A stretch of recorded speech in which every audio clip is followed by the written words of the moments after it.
বিসমিল্লাহির রহমানির রহিম। আমি আশরাফুল ইসলাম। আজকে দেখাবো মাইক্রোসফট পাওয়ার পয়েন্টের কাস্টম অ্যানিমেশন। ইতিপূর্বে আমরা দেখেছি যে মাইক্রোসফট পাওয়ার পয়েন্টের নিজস্ব ডিফল্ট হিসেবে যে প্রেজেন্টেশনগুলো থাকে তার ব্যবহার। আর আজকে আমরা দেখব মাইক্রোসফট পাওয়ার পয়েন্টের কীভাবে কাস্টমাইজ করে নিজের মতো করে তৈরি করা যায় প্রেজেন্টেশন বা স্লাইড শো।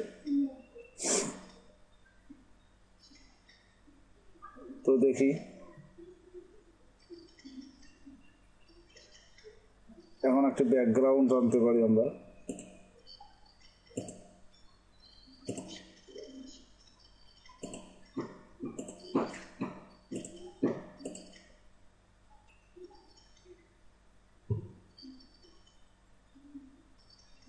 এখানে অটো শেপ আছে, আমরা অটো শেপ দিয়ে এরকম একটি রাইট অ্যারো ব্যবহার করব, ড্রয়িং করি। এখন স্লাইড শো থেকে কাস্টম অ্যানিমেশন ক্লিক করব।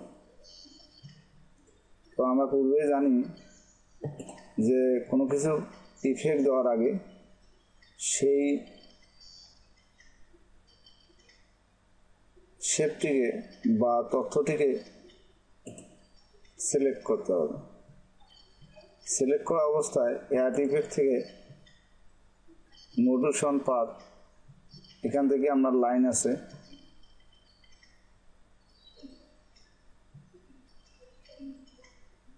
বিভিন্ন ধরনের লাইন আমরা ব্যবহার করে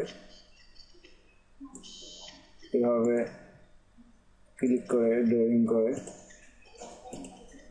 আমরা যে নির্দিষ্ট স্থানে নিয়ে যেয়ে ছেড়ে দেবো। এখানে ডাবল ক্লিক করব।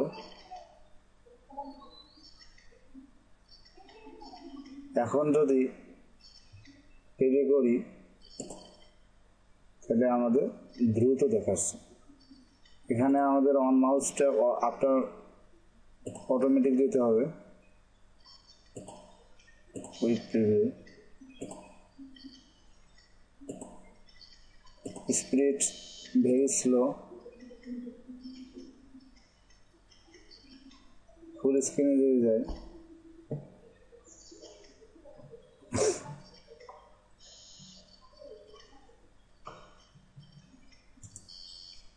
In show.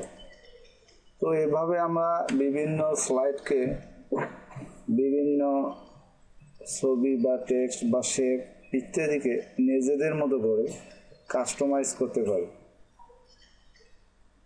পরবর্তীতে শিখব অ্যাডভান্স লেভেলের কাস্টমাইজ